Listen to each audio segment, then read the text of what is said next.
আলহামদুলিল্লাহ। অসংখ্য দরুদ ও সালাম বিশ্ব মানবতার মুক্তির দিশারি সর্বকালের সর্বশ্রেষ্ঠ মানব, যাকে তৈরি না করলে আমার আল্লাহ এই আসমান, এই জমিন, এই চন্দ্র, এই সূর্য, এই গ্রহ নক্ষত্র কোনো কিছুই বানাইছেন না, সেই মহান ব্যক্তিত্বের সৌজন্যে দরুদ ও সালাম পেশ করি।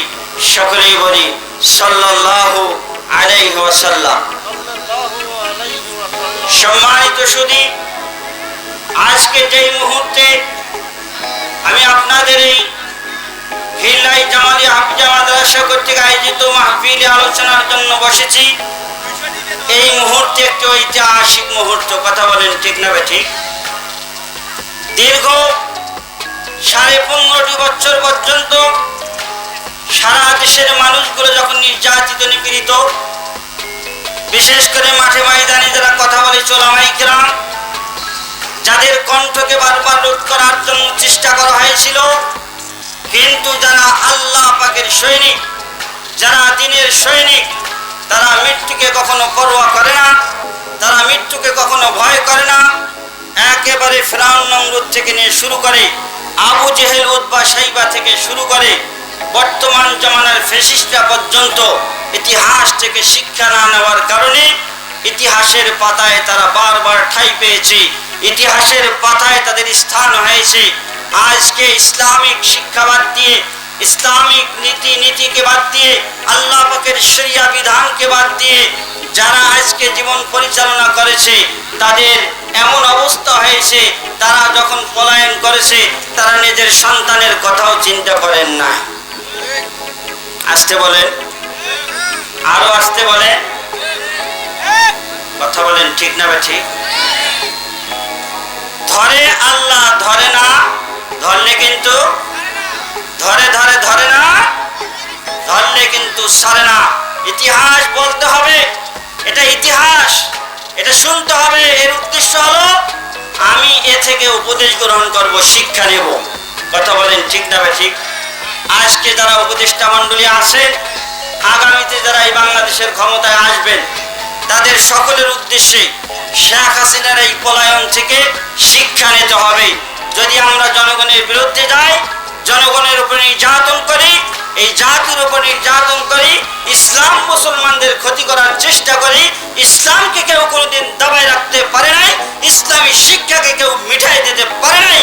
যারা ইসলামকে মিটাইতে গেছে, যারা ইসলামী শিক্ষা ব্যবস্থাকে ধ্বংস করার জন্য নির্লক্ষ্য বাস্তবায়ন করেছে, আল্লাহ তাদের উদ্দেশ্যে বলেছেন ওয়ামাকারু ওয়ামাকারাল্লাহ ওয়াল্লাহু খায়রুল মাকিরিন। কথা বলেন ঠিক না বেঠিক? তারাই ধ্বংস হয়েছে, তারাই পলায়ন করেছে, তারা ইতিহাসের পাতায় আস্থা করে নিক্ষিপ্ত হয়েছে। এই জন্য ইতিহাস থেকে শিক্ষা নিতে হবে। আবু জেহেল, আমরা যারা হজে গিয়েছিলাম তা আমরা জানি, আমরা যারা হজ করতে গিয়েছিলাম, যারা উমরা করতে গিয়েছিলাম, সবাই খোঁজে আবু জেহেলের বাড়ি কোথায়। কথা বলেন ঠিক না ঠিক? খোঁজে কিনা?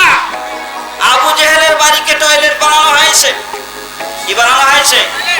প্রস্রাবখানা বানানো হয়েছে, টয়লেট বানানো হয়েছে। আবু জেহেল ইতিহাসের নিকৃষ্টতম একটা সাক্ষী। কথা বলেন ঠিক না ঠিক? সম্মানিত সুধী, ইতিহাস থেকে শিক্ষা নিতে হবে। আমরা যারা এই যে অবস্থানে আছি, আমরা প্রত্যেকেই দায়িত্বশীল। আল্লাহ রাসূল বলেছেন কুল্লুকুম রাইন মাসউলুন আন রাইয়াতিকুম। আপনি বাড়ির পরিবারের একজন লিডার, আপনি মেম্বার, আপনি সমাজের লিডার, আপনি চেয়ারম্যান, আপনি ইউনিয়নের লিডার, আপনি উপজেলার চেয়ারম্যান, আপনি উপজেলার লিডার, আপনি একজন এমপি, আপনি পুরা উপজেলার লিডার। এভাবে যারা মন্ত্রী, তারা দেশের লিডার। যারা যেই অবস্থানে আছেন, যেখানে আছেন, আল্লাহ রসুলের ভাষায় প্রত্যেকেই দায়িত্বশীল। কথা বলেন ঠিক না ঠিক? কথা বলেন। তো আমরা দায়িত্বে থেকে কখনো আমাদের স্তন যারা আছে, যারা আমাদের নিম্ন পর্যায়ের কর্মচারীরা আছে, তাদের উপর জুলুম করা যাবে না। আল্লাহ রসুলের শিক্ষা, আল্লাহ রসুল মরার সময় বলেছেন, আল্লাহ রসুল মরার সময় বারবার বলে দিয়েছেন আসসালাহ আসসালাহ, উম্মত নামাজ ধরো, নামাজ ছাড়িও না। কি ছাড়িও না? আমি রসুল চলে যাচ্ছি, আমার পরে তোমরা নামাজ ছেড়ে দিও না, আমার পরে নামাজকে বাদ দিও না। কারণ ইমানের পরে সবচেয়ে বড় স্তম্ভ হলো, ইসলামের বুনিয়াদ হলো, ইসলামের সবচেয়ে মজবুত খুঁটি হলো, আল্লাহ পর্যন্ত যাওয়ার মাধ্যম হলো নামাজ। কথা বলেন ঠিক না ভাই? এরপরে বলেছে ওমা মালাকাত আইমানুকুম, ওমা মালাকাত আইমানুকুম, ওমা মালাকাত আইমানুকুম, তোমাদের অধীনস্থদের উপরে কখনো জুলুম করিও না, তোমাদের অধীনস্থদের উপরে কখনো অন্যায় করিও না, তোমাদের অধীনস্থদের সাথে কখনো অবিচার করিও না। কারণ মাজলুম আর আল্লাহর মাঝে কোনো পর্দা থাকে না। কথা বলেন ঠিক না বেঠিক? মাজলুম আর আল্লাহর মাঝে কোনো পর্দা থাকে না। মাজলুমের দোয়া সরাসরি আল্লাহ তাআলা আরশে আজিমে পৌঁছে যায়, আল্লাহ কবুল করেন। সম্মানিত সুধী, 2013 সাল 5ই মে শাপলা চত্বরে আপনারা দেখেছেন, শাপলা চত্বরে ওলামায়ে কেরাম হাজির হয়েছিল দেশ দখল করার জন্য নয়, ইসলামের পক্ষে, দ্বীনের পক্ষে কিছু দাবি দেওয়া নিয়ে। কথা বলেন ঠিক না ঠিক? কিছু দাবি দেওয়া নিয়ে সরকারের কাছে গিয়েছিলেন, সরকারের কাছে তাদের দাবি দেওয়াগুলো বাস্তবায়নের জন্য, সংসদ ভবন দখল করার জন্য নয়।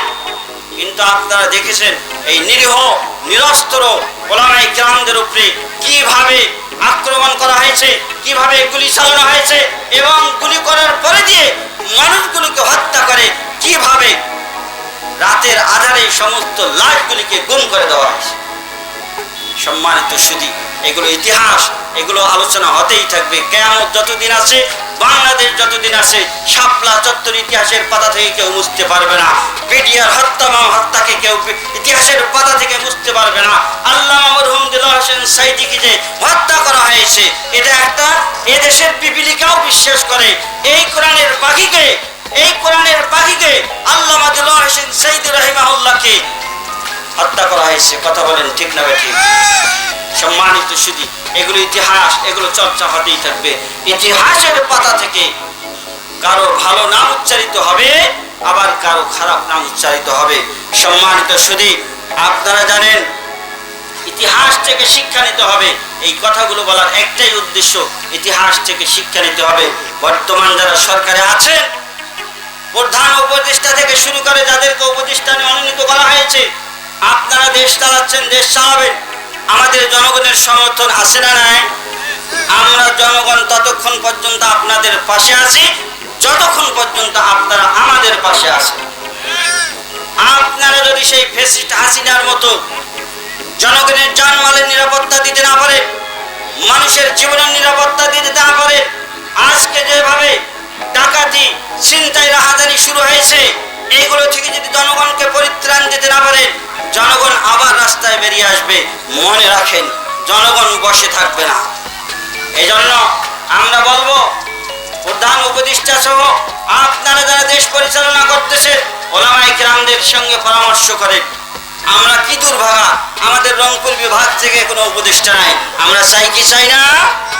এই ময়দান থেকে, বিষ্ণুপুরের এই ময়দান থেকে, আজকের এই তাফসীরুল কোরআন মাহফিলের এই ঐতিহাসিক ময়দান থেকে আমি আনিসুর রহমান মোমিনপুরী ধাত্রহীন কণ্ঠে দাবি জানাইতে চাই, আমাদের উত্তরবঙ্গ থেকে একটা উপদেষ্টা হলো মনোনীত করা হোক। কথা বলেন ঠিক না ঠিক? আওয়াজ দেন, কথা বলেন। আপনারা কি মফিজের দেশের লোক নাকি? এই জন্য আপনাদেরকে বলা হয় আপনারা মফিজ। আর এমনি আপনি মুসলমান, আপনার কণ্ঠ দাঁড়াতে হবে। আমাদের যৌক্তিক দাবি, আমাদের এই ভূখণ্ড থেকে, উত্তর জনপদ থেকে একজন উপদেষ্টা দেওয়া হোক। কথা বলেন ঠিক না বেঠে? আওয়াজ দেন, কথা বলেন ঠিক না বেঠে? লিল্লাহি তাকবীর, নারায়ে তাকবীর, নারায়ে তাকবীর, লিল্লাহি তাকবীর।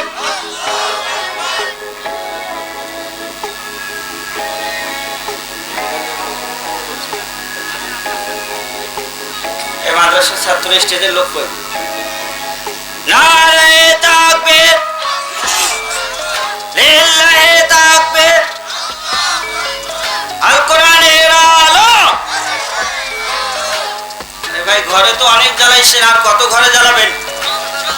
এখন কোথায় জ্বালাতে হবে?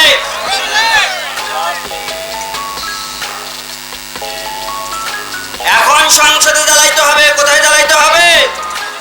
সংসদে জ্বালাইতে হবে। আপনারা জানেন, সংসদ থেকে আজকে যদি আইন পাস হয়, আগামীকাল থেকে যদি কোনো ব্যক্তি নামাজে না যায়, বেশি না 5,000 টাকা এক ওয়াক্ত নামাজ কাজা 5,000 টাকা জরিমানা।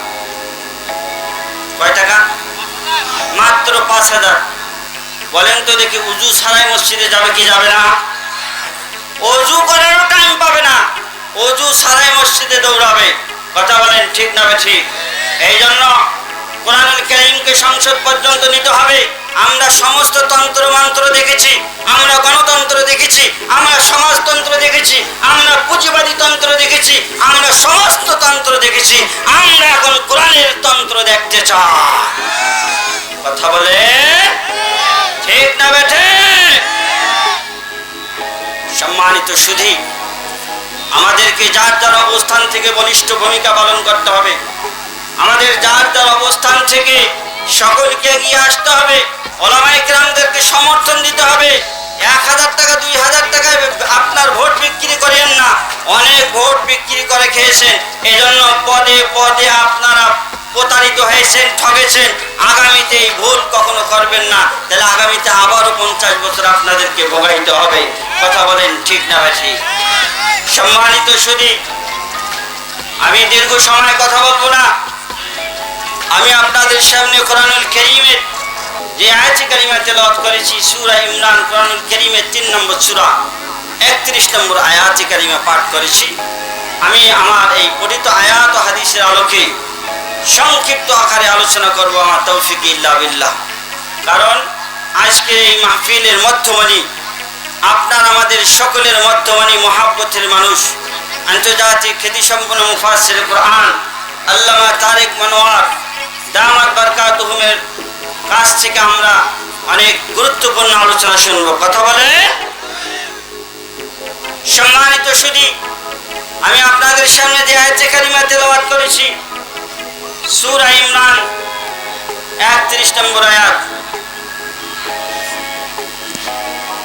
আয়াতে কারিমা আল্লাহ তাআলা বলেছেন, আল্লাহ তাআলা তার হাবিবকে লক্ষ্য করে বলতেছেন, হাবিব আপনি সমস্ত মানুষের মধ্যে এলান করে দেন, সমস্ত মানুষের মধ্যে ঘোষণা দিয়ে দেন, যদি আমার তৈরি করা এই বান্দাগুলো আমি আল্লাহর তৈরি জান্নাতে আসতে চায়, তাদের জীবনে শুধুমাত্র কেবলমাত্র একটা নির্দেশনা বাস্তবায়ন করবে, একটা নির্দেশনা পালন করবে, তাহলে আমি আল্লাহ তাআলা তাদেরকে দুইটা পুরস্কারে ভূষিত করব। কয়টা?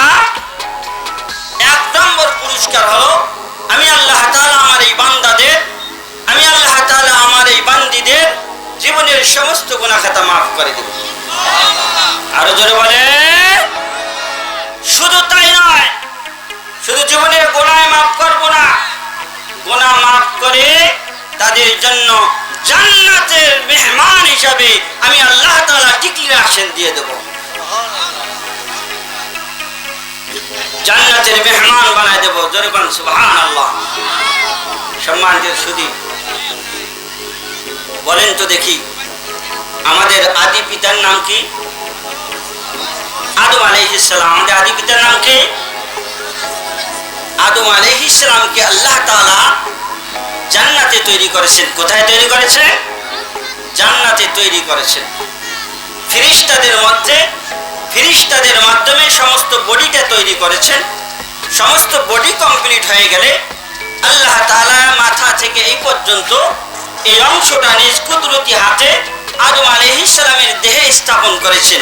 এজন্য বলা হয় সমস্ত মাখলুকাতকে আল্লাহ তাআলা কুন ফায়াকুন দ্বারা তৈরি করেছেন, কিন্তু আদমকে, মানুষকে আল্লাহ তাআলা নিজ কুদরতি হাতে তৈরি করেছেন। সম্মানিত সুধী, কোথায় বানিয়েছে? জান্নাতে। কোথায় বানিয়েছে? তাহলে আমাদের বাবার বাড়ি যদি জান্নাত হয়, আমাদের বাড়ি কোথায়?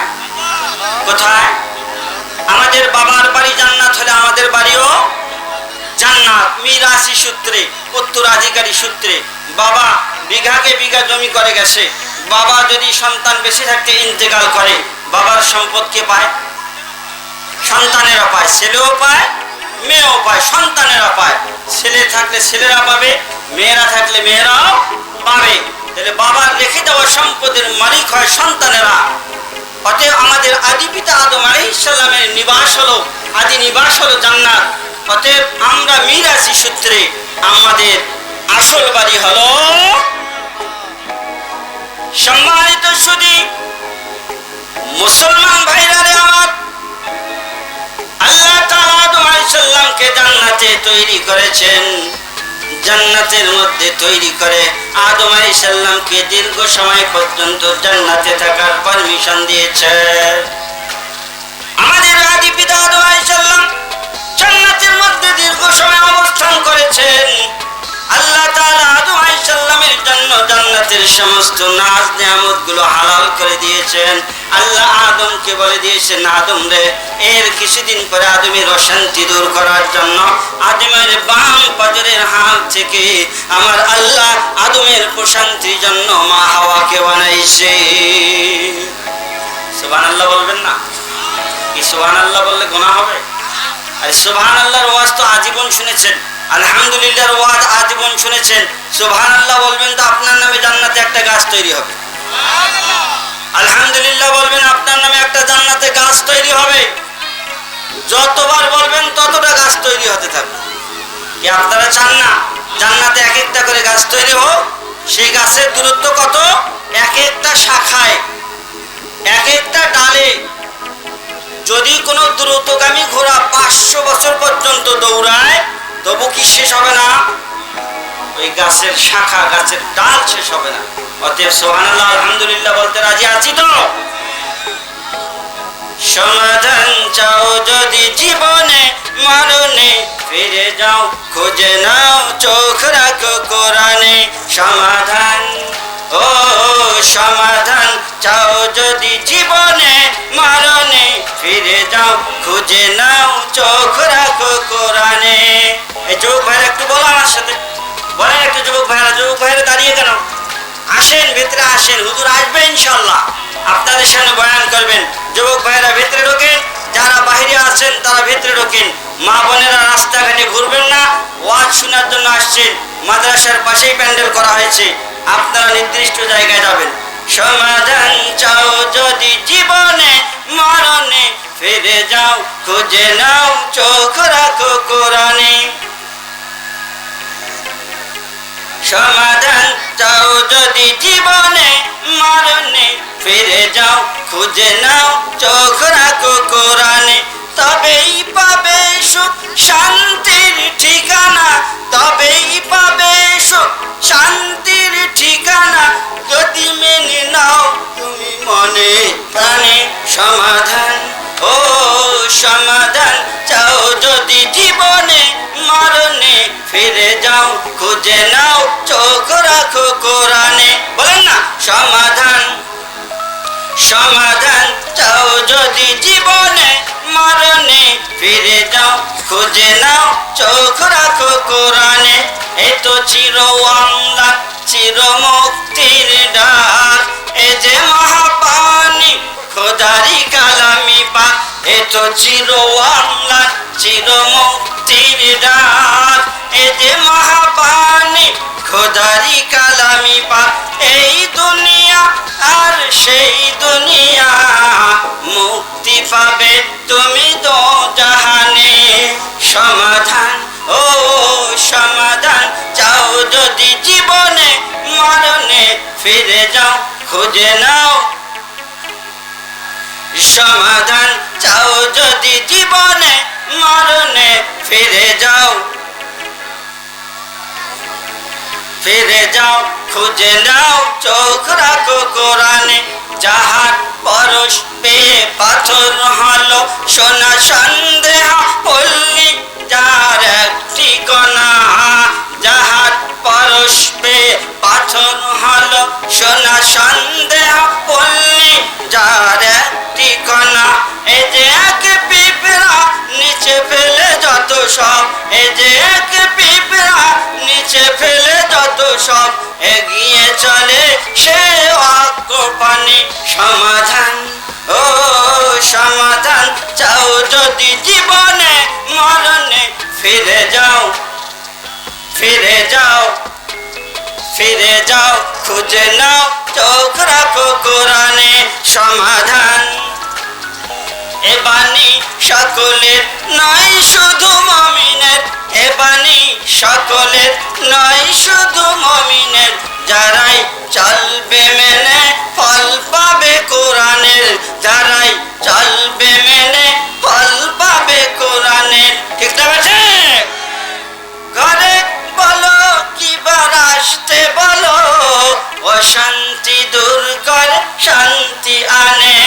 সমাধান। বলেন না রে ভাই, কি রে ভাই, খায় আসেননি নাকি?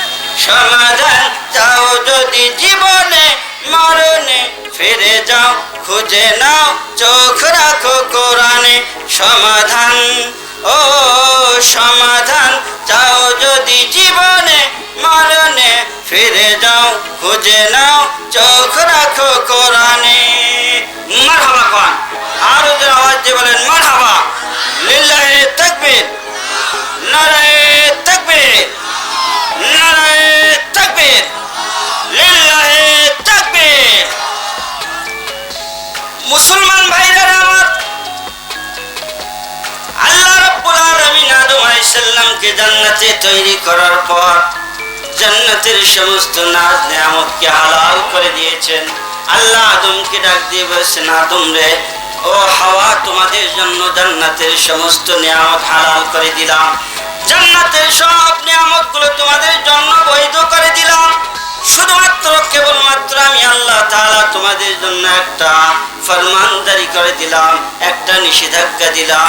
এই নিষেধাজ্ঞা তোমরা মানবে, জান্নাত থেকে কোনোদিন বের হবে না।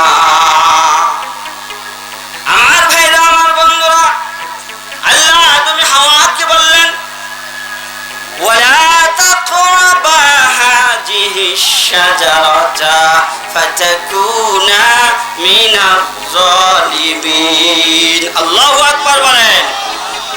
হে আদম এবং হাওয়া, তোমরা জান্নাতের মধ্যে থাকো। জান্নাতের সমস্ত নাজ নিয়ামত আমি আল্লাহ তোমাদের জন্য হালাল করে দিলাম, তোমাদের জন্য বৈধ করে দিলাম। তবে এই যে একটা গাছ তোমরা দেখতেছো, আমি আল্লাহ তাআলা তোমাদের জন্য এই গাছের ফল ভক্ষণ করা তো দূরের কথা, এই গাছের কাছেও যাইতে আমি আল্লাহ তোমাদেরকে বারণ করে দিলাম। আমার ভাইরা, আমার বন্ধুরা, আদম আলাইহিস সালাম গাছের কাছে কখনো যান নাই, গাছের ফল কখনো যান নাই। শয়তান ওই সময় পর্যন্ত শয়তান সব জায়গায় বিচরণ করতে পারত, শয়তান জান্নাত পর্যন্ত যাইতে পারত। শয়তান একবার জান্নাতে প্রবেশ করে মা হাওয়া আলাইহিস সালামকে বুঝাইলেন, বাবা আদম আলাইহিস সালামকে বুঝাইলেন, বাবা আদম আলাইহিস সালামকে বুঝাইলেন, আদম রে, তুমি কি জানো এই গাছের ফল আল্লাহ খাইতে কেন বারণ করেছে? এই গাছের ফল খাইতে আল্লাহ কেন নিষেধ করেছে? আদম আলাইহিস সালাম বলল, তুমি না শয়তান, তুমি না মারদুদ। আউযু বিল্লাহি মিনাশ শাইতানির রাজিম, আউযু বিল্লাহি মিনাশ শাইতানির রাজিম। এই দোয়া পড়ার সঙ্গে সঙ্গে শয়তান পলায়ন করে কি করে না? শয়তান পলায়ন করবে, শয়তান আপনার এলাকার মধ্যেও থাকবে না। আদম আলাইহিস সালাম বুঝতে পারলেন, এ যেহেতু মারদুদ, এ যেহেতু রাজিম বিতাড়িত, এ আমাকে ধ্বংস করার জন্য, আমাকে কুমন্ত্রণা দেওয়ার জন্য এসেছে। হযরতে আদম আলাইহিস সালাম তাকে দোয়ার মাধ্যমে বিতাড়িত করলেন, শয়তান পলায়ন করলেন। আদম আলাইহিস সালামের কাছে কোনো চান্স পেলেন না। আদম আলাইহিস সালামের কাছে চান্স না পাওয়ার কারণে হযরতে মা হাওয়া আলাইহিস সালাম তাফসীরের কিতাবের মধ্যে আসছে, ইতিহাসের কিতাবের মধ্যে আসছে, শয়তান গন্ধম গাছের পাশে বসে একেবারে করুণ স্বরে কান্না শুরু করে দিয়েছে, করুণ স্বরে কান্না শুরু করে দিয়েছে। মা হাওয়া আলাইহিস সালাম গাছের পাশ দিয়ে যখন যাচ্ছিলেন, শয়তানের কান্না দেখে সেখানে ব্রেক করলেন।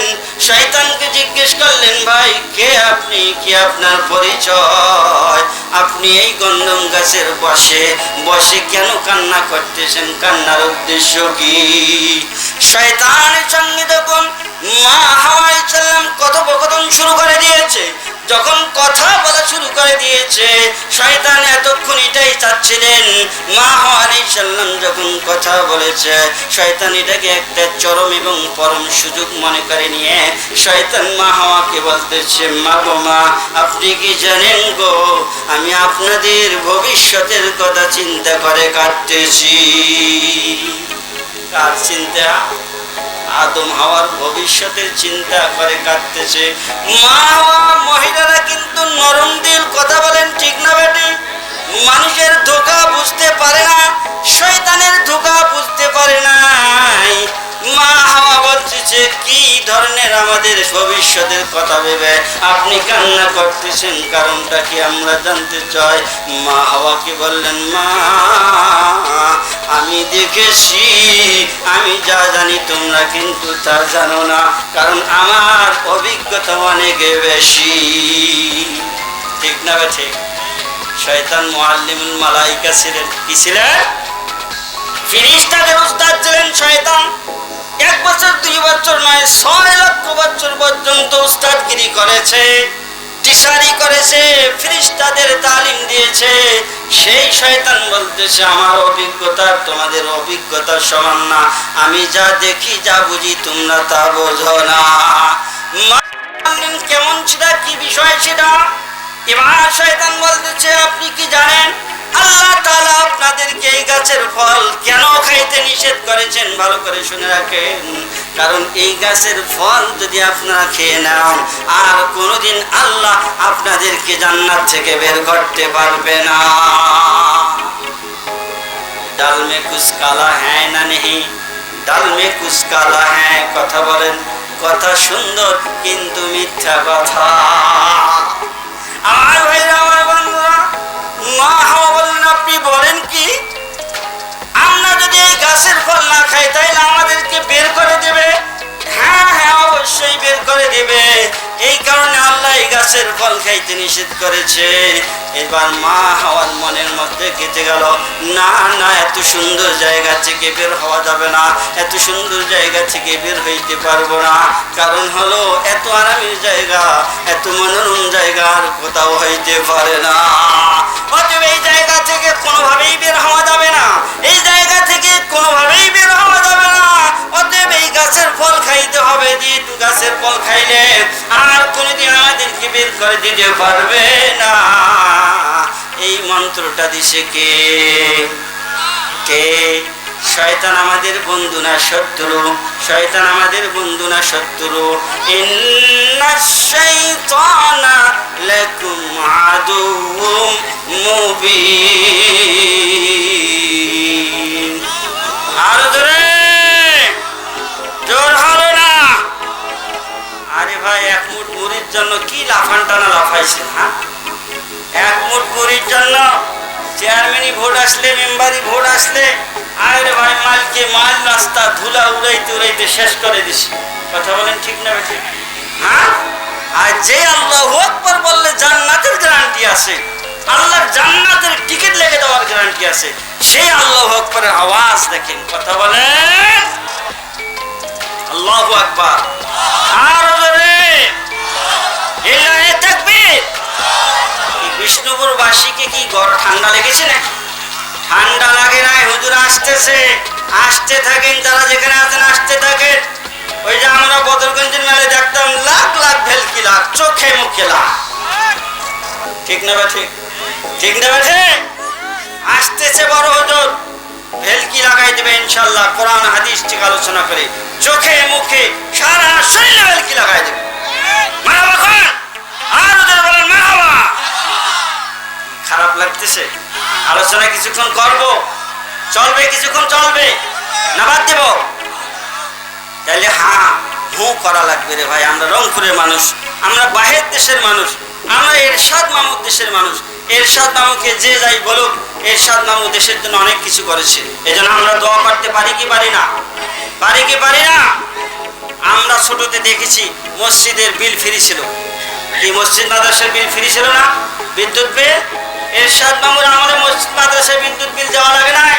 আজকের উপজেলা কার অবদান? আজকে উপজেলা কার অবদান? এই যে রংপুরকে এত সুন্দর দেখেন, এটা কার অবদান?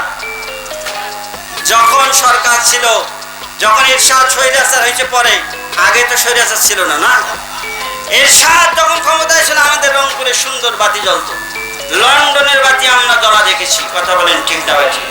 সম্মানিত সুধী, এই জন্য যারা যতটুকু যেখানে তাদের অবদান আছে, অবদানগুলিকে স্বীকার করতে হবে। আল্লাহ তাআলা আমাদেরকে বুঝার তৌফিক দান করেন। কি বলতেছিলাম? শয়তান। শয়তান কি বলতেছে? আপনাদেরকে জান্নাত থেকে বের করার জন্য, আপনারা যাতে করে জান্নাত থেকে কিছুদিনের মধ্যে বের হয়ে যাবেন, এই জন্য আল্লাহ এই গাছের ফল খাওয়া নিষেধ করে দিয়েছেন। এই গাছের ফল যদি খাইতে পারেন আর কখনো আল্লাহ তোমাদেরকে জান্নাত থেকে বের করতে পারবে না। আমার মায়েরা গভীর মনোযোগ দিয়ে শুনেন, শয়তানের চক্রান্ত বুঝা বড় দায়। শয়তান কখনো ভালো মানুষের রূপ ধরে আমাদের সামনে আসবে, কখনো দরবেশ আল্লাহওয়ালাদের রূপ ধরে আমাদের সামনে আসবে। এই জন্য আমাদের সামনে এই কোরআন নামক ঔষধ থাকতে হবে কি হবে না? কোরআন নামক মেডিসিন থাকতে হবে, আল্লাহ রসুলের সুন্নাহ নামক মেডিসিন থাকতে হবে, উলামায়ে কিরামদের সঙ্গে কানেকশন থাকতে হবে। কথা বলেন ঠিক না বেঠে? উলামায়ে কিরামদের সাথে সম্পর্ক রাখবো তো ইনশাআল্লাহ? উলামায়ে কিরামদের সঙ্গে সম্পর্ক রাখবো। উলামায়ে কিরামরা আপনাদের শত্রু না। উলামায়ে কিরাম যেহেতু আল্লাহর পক্ষ থেকে জিম্মাদার, আল উলামা ওয়ারাসাতুল আম্বিয়া, আল্লাহ রাসূল বলেছেন উলামায়ে কিরাম আল্লাহর পক্ষ থেকে দেওয়া নবীদের ওয়ারিস। অতএব তারা হক কথা বলেই যাবে। আপনারা যতই গালান, আপনারা যতই উলামায়ে কিরামদের ব্যাপারে কটু কথা বলেন, উলামায়ে কিরামরা আপনাদের শত্রু না। উলামায়ে কিরাম চায় এই জাতিকে সঠিক রাহবরি করে, সঠিকভাবে পথ দেখিয়ে জান্নাত পর্যন্ত পৌঁছানোর। কথা বলেন ঠিক না? এই জন্য আমরা উলামায়ে কিরামদের সাথে থাকবো তো ইনশাআল্লাহ। আমার ভাইরা, হযরত হাওয়া আলাইহিস সালাম চিন্তা করতে লাগলেন কিভাবে গম ফল খাওয়া যায়, গন্ধম ফল খাওয়া যায়। পরিকল্পনা করতে লাগলেন। আদম আলাইহিস সালামকে বুঝাইলেন, আদম আলাইহিস সালাম শাসাইলেন, আদম আলাইহিস সালাম ধমকাইলেন, আর যা বলেছো আর কখনো এমন কথা বলবে না। কারণ আল্লাহ আমাদের কখনো অকল্যাণ চায় না, আল্লাহ আমাদের অমঙ্গল চায় না। অতএব যেহেতু আল্লাহ তাআলাই এই গন্ধম ফল খাইতে নিষেধ করে দিয়েছেন, অতএব এই গন্ধম ফল আমরা কখনো খাবো না। সাবধান হয়ে যাও, সাবধান হয়ে যাও, কখনো এমন কথা আমার সামনে বলবে না। কারণ আল্লাহ তাআলা আমাদের জন্য এই গন্ধম ফল খাওয়াকে নিষেধ করে দিয়েছেন। অতএব এটা না খাওয়ার মধ্যে আমাদের উপকার আছে।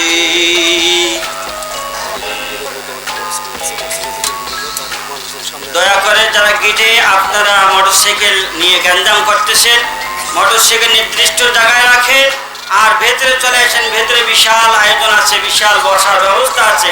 যুবক ভাইদের উদ্দেশ্যে বলবো, সকল আগত মুসলিম বৃন্দ, ইসলাম প্রিয় আল্লাহ প্রিয় ব্যক্তিদেরকে বলবো, সকলেই ভেতরে চলে আসে। মা বোনেরা আপনার রাস্তাঘাটে ঘোরাফেরা করবেন না। আপনাদের জন্য মাদ্রাসার পাশে বিশাল আয়োজন করা হয়েছে, আপনারা দয়া করে ওখানে অবস্থান নেবেন। আজকের এই মাহফিল হইতে পারে আপনার আমার নাজাতের জরিয়া হইতে পারে, ওসিলা হইতে পারে। এই জন্য আমরা এখান থেকে যেন কিছু নিয়ে যাইতে পারি, এই আশা রেখে আমরা এখানে আদব বজায় রেখে এখানে আসবো ইনশাআল্লাহ।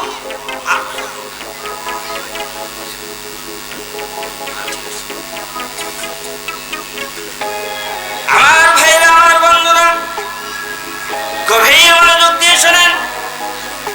হযরত আদম আলাইহিস সালামকে যখন বুঝাইতে লাগলেন, বিভিন্নভাবে যখন বুঝানো শুরু করে দিলেন, হযরত আদম আলাইহিস সালাম খেপে গেলেন। পুরুষ মানুষ রেগে গেলেন, ডাক দিয়ে বললেন, খামোশ, সাবধান সাবধান, তুমি যা করেছো আর কখনো এই ধরনের কাজ করবে না। এই ব্যাপারে কখনো আমাকে আর রিকোয়েস্ট করবে না। কারণ আমার আল্লাহ রাব্বুল আলামিন আমাদের কখনো মঙ্গল চায় না, আমাদের কখনো কল্যাণ চায় না। অতএব আল্লাহ তাআলা যেহেতু এই গাছের কাছেও যাইতে নিষেধ করেছেন, অতএব আমরা কখনো এই গাছের কাছেও যাব না। লড়াইয়ের এই ময়দানেতে যেতে তোমাকে হবে, লড়াইয়ের এই ময়দানেতে যেতে তোমাকে বলছে। প্রধান অতিথির আগমন। মাইক নেবেন, মাইক নিয়ে বসে বলবেন। বক্তা আলোচনার সময় আপনারা প্রধান অতিথি, বক্তা, এর কি রে ভাই? মাইক নেবেন, মাইক নিয়ে কথা বলবেন। প্রধান অতিথির আগমন। লিল্লাহি তাকবীর, নারায়ে তাকবীর। লড়াই ওই ময়দানেতে যেতে তোমাকে হবে, প্রয়োজনে সব রক্তটুকু জমিনেই ঢেলে দিবে। লড়াইয়ের ওই ময়দানেতে যেতে তোমাকে হবে, প্রয়োজনে সব রক্তটুকু জমিনেই ঢেলে দেবে। লড়াইয়ের ওই ময়দানেতে যেতে তোমাকে হবে, প্রয়োজনে সব রক্তটুকু জমিনেই ঢেলে দেবে, তবুও তোমায় লড়তেই হবে, মানিবে না পরাজয়। তবুও তোমায় লড়তেই হবে, মানিবে না পরাজয়। বিপ্লব মানে জীবন দেয়া বসে থাকা নয়, সে কোনোদিন আসবে না রে করো যদি ভয়। বিপ্লব মানে জীবন দেয়া বসে থাকা নয়, সে কোনোদিন আসবে না রে করো যদি ভয়। আসবে বিদায় রক্ত আর জীবনের বিনিময়, আসবে বিদায় রক্ত আর জীবনের বিনিময়। বিপ্লব মানে জীবন দেয়া বসে থাকা নয়, সে কোনোদিন আসবে না রে করো যদি ভয়। মারহাবা, আর যদি চিৎকার দিয়ে বলেন মারহাবা। বিপ্লব মানে জীবন দেয়া বসে থাকা নয়, আর কোনোদিন আসবে না রে করো যদি ভয়, আর কোনোদিন আসবে না রে করো যদি ভয়। আজকের মাহফিলের প্রধান মেহমান, প্রধান অতিথি আমাদের মাঝে উপস্থিত হয়ে গেছেন। আমরা এই মাহফিলের পক্ষ থেকে, আমাদের সকলের পক্ষ থেকে মোবারকবাদ জানাই। আল্লাহ পাক ওনার হায়াতের মধ্যে বারাকা দান করেন, হায়াতকে বাড়ায় দেন। আমরা সকলে বলি আল্লাহুম্মা আমিন। আচ্ছা ঠিক আছে, কয় মিনিটে শেষ করে দেবো বলেন? টাইম দেন না কেন আপনারা? আপনারা তো আমি ওটার সাথে আপনাদের টাইম দেওয়া দরকার। আচ্ছা ঠিক আছে, টাইম দেবেন। আমি আলোচনা এখনো যাইনি, আপনারা বলছেন শেষ করে দেবেন। টাইম দেবেন, প্রত্যেক বক্তাকে টাইম দেবেন, শুধু আমি না, প্রত্যেক বক্তাকে টাইম ফিক্সড করে দেবেন, তাহলে তার আলোচনা সে ওইভাবে এগিয়ে নেবে। কি কথা বলবো আর কিছুক্ষণ না ছেড়ে দেবো? বলবো কিছুক্ষণ, চলবে? লিল্লাহি তাকবীর, আর লিল্লাহি তাকবীর, নারায়ে তাকবীর, লিল্লাহি তাকবীর। আল কোরআনের আলো, আল হাদিসের আলো, সংসদে দাঁড়াবো। কোথায় দাঁড়াইতে হবে? কারণ আমাদের বাড়ি কোথায় খেয়াল আছে তো? আমাদের বাড়ি কোথায়? কোথায় বাড়ি? আমরা কোথায় যাইতেছি খেয়াল আছে? আছে আছে আমার ভাইরা, আমার বন্ধুরা, মা হাওয়া আলাইহিস সালাম যখন আদমকে ফুসলাইতে লাগলো, আদম আলাইহিস সালাম রেগে গেলেন, বললেন হাওয়া রে, আর যা করেছো আর কখনো এমনটি করবে না, কারণ আমি আল্লাহকে তোমার চেয়ে বেশি চিনি। আমার আল্লাহ কি মিথ্যা কথা বলে নাকি? আমার আল্লাহ কি মিথ্যা কথা বলে না? মিথ্যা কথা বলে হলো শয়তান। যেই শয়তান তোমাকে ফুসলাইছে আর কখনো এমন কথা বলবে না। কিন্তু মহিলা মানুষ ওই যে শুনছে এই ফল না খাইলে জান্নাত থেকে বের করে দেওয়া হবে, এই জন্য সে কৌশল আঁকতে থাকে কিভাবে ফল খাওয়া যায়। আমার ভাইরা, আমার বন্ধুরা, মা হাওয়া আলাইহিস সালাম যখন আদম আলাইহিস সালামের কাছ থেকে ধিক্কৃত হলেন, নিকৃত হলেন, আদম আলাইহিস সালামকে কোনোভাবেই ম্যানেজ করতে পারলেন না, আদম আলাইহিস সালামকে কোনোভাবেই বুঝাইতে পারলেন না। তখন গবেষণা শুরু করে দিলেন, ফিকির করলেন, চিন্তা করা শুরু করে দিলেন কিভাবে আদমকে এই গন্ধম খাওয়ানো যায়। সুবহানাল্লাহ বলেন। মহিলাদের চক্রান্ত খুব কঠিন, সাবধান সাবধান। আজকে 3টা শোল রেখে, বাচ্চা রেখে মহিলা পলায় যাচ্ছে, আছে না নাই? কি আছে না নাই? আপনাদের এলাকায় নাই, আমাদের এলাকায় আছে। 4টা 5টা বাচ্চা রেখে প্রক্রিয়ায় চলে যাচ্ছে, বাড়ি ছেড়ে বাচ্চা কাচ্চা ছেড়ে যাচ্ছে। অতএব সাবধান। ঠিক না ঠিক? ঠিক না ঠিক? পালাবো না, পালাবো নাকি? পালাবো না। ফজলুল সাহেব, আপনার বাসায় উঠবো, জায়গা দেবেন তো? জায়গা দেবেন তো? ফজলুল সাহেব বলছে আসেন। কাদের সাহেব কোথায় গেছেন? আসেন, আপনার জন্য আমি দরজা খুলে বসে আছি। জোরে করে লিল্লাহি তাকবীর। লা ইলাহা ইল্লাল্লাহ, লা ইলাহা ইলাহা ইল্লাল্লাহ। ভাই একটু পড়েন না রে ভাই, জিকির করতে এত আলসেমি কেন রে ভাই? জিকির করলে অন্তরের ময়লা দূর হয়, আল্লাহর মহব্বত বাড়ে, খারাপ কাজ কমে।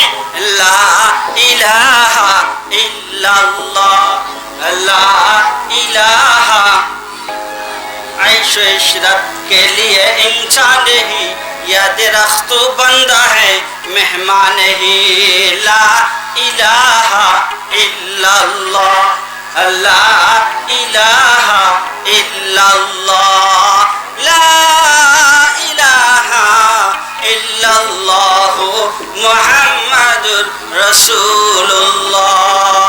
আমি ডাইভার্ট হয়ে গেলাম। আমি ওই আলোচনা আগাইতে গেলে লম্বা সময় দরকার আছে, আলোচনা ওখানে ব্রেক করে দিলাম। আমাদের বাড়ি হলো জান্নাত, বাবার বাড়ি জান্নাত, আমাদের বাড়িও জান্নাত। আল্লাহ যে ফর্মুলা আমাদেরকে দিয়েছেন, যে নির্দেশনা দিয়েছেন, যে আয়াতে কারিমা তেলাওয়াত করেছি, এবার শুনেন।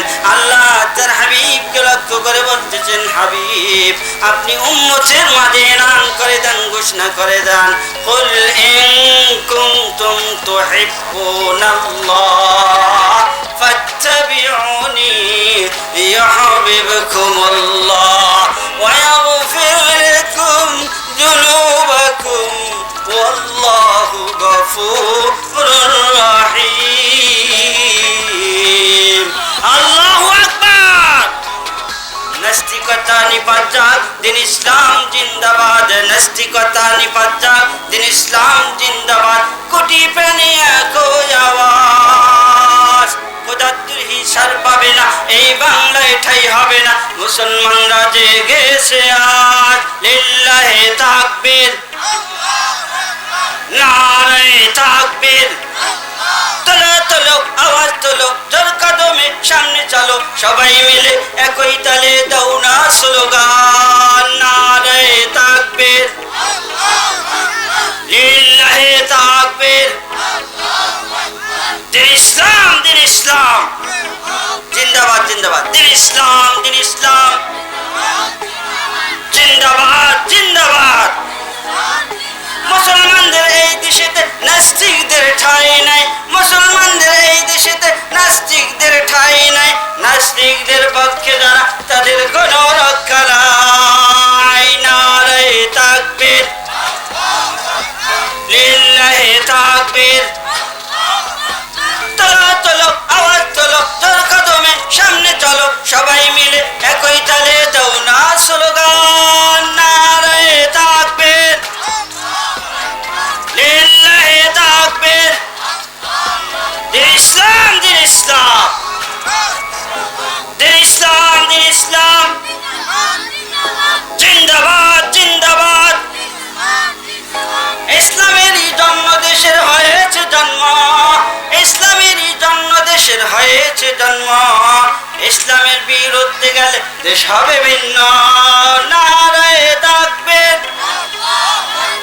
লিল্লাহে তাকবীর। ইসলামের বিরুদ্ধে যারা নিয়েছে অবস্থান, এই বাংলায় ঠাই হবে না, যাও হিন্দুস্তান। এই বাংলায় ঠাই হবে না, যাও হিন্দুস্তান, যাও হিন্দুস্তান, নারে তাকবীর, লিল্লাহে তাকবীর। আল কোরআনের আলো সংসদে জালো, আল হাদিসের আলো, লিল্লাহে তাকবীর, লিল্লাহে তাকবীর। আমার ভাইরা, আমার বন্ধুরা, আল্লাহ তাআলা যেই ফর্মুলা দিয়েছেন, তার হাবিবকে এলান করে বলতেছেন, বন্ধু এলান করে দেন, ঘোষণা করে দেন। শুধুমাত্র কেবলমাত্র একটা আমল যদি কেউ নিজের জীবনে সিডিং আর ফিডিং করতে পারে, আমি আল্লাহ তোমাদের জন্য, তোমাদের বাবার জন্য যেই জান্নাত বানিয়েছিলাম, তোমার বাবার জন্য যেই জান্নাতকে নিবাস বানিয়েছিলাম, ওই একটা ফর্মুলা যদি তোমরা দুনিয়ায় মানতে পারো গো, আমি আল্লাহ তোমাদেরকে তোমার বাবার তৈরি, বাবার জন্য নির্মিত জান্নাতে ফিরায় নিয়ে আসবো। কি সেই ফর্মুলা? আল্লাহ তার হাবিবকে বলতেছেন, হাবিব বলে দেন, কুল ইন কুনতুম তুহিব্বুনাল্লাহ ফাত্তাবিউনি ইউহিব্বুকুমুল্লাহ। হে রাসূল, আপনি বলে দেন, যদি তোমরা আমি আল্লাহকে ভালোবাসতে চাও, আমি আল্লাহর তৈরি জান্নাতে আসতে চাও, তাইলে হিসাবে মানবে, আমার রসুলকে আদর্শ হিসাবে মানবে।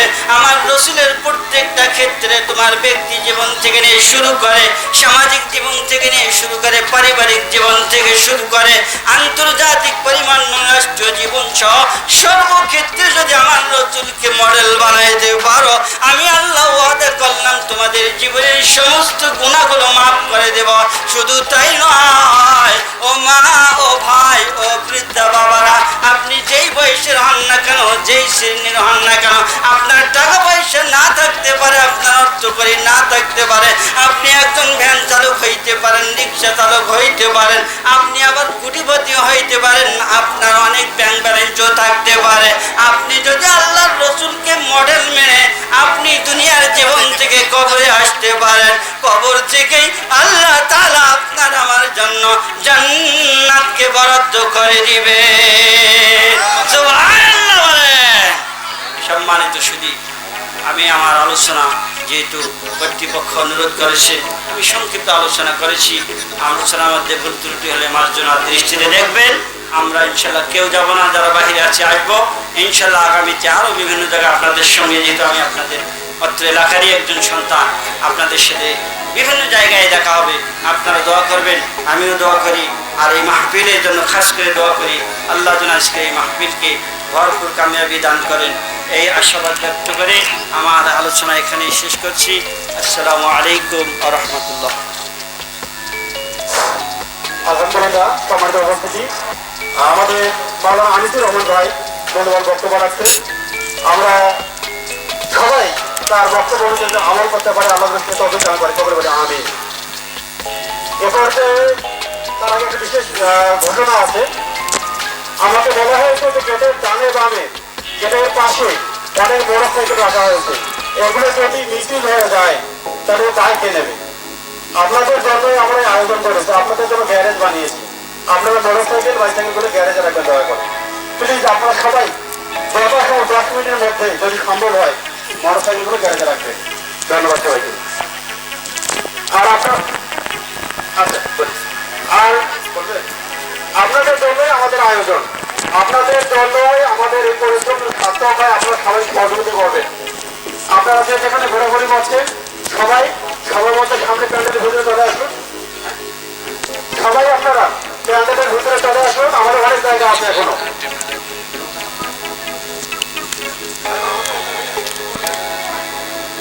আচ্ছা, এই ঘটনার লোক চলে আসেন, বন্ধ চলে আসেন। সবাই তো বলছি যে আপনারা এদিক থেকে ঘোরাঘুরি না করে সবার মধ্যে সামনে এসে বসে পড়ুন। আমাদের সামনে এখন বক্তব্য রাখবেন। তার আগে একটা মেসেজ হলো যে আমাদের আজকে তৃতীয় বক্তা মাওলানা রুহুল ইসলাম সোজা, তিনি অসুস্থতার কারণে আজকে আসতে পারে নাই, সেজন্য আমরা দুঃখ প্রকাশ করছি।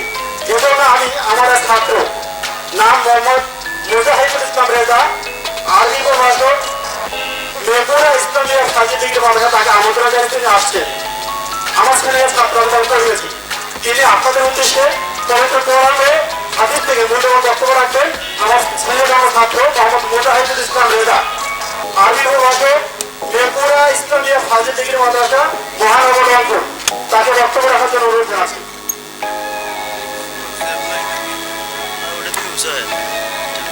ছোট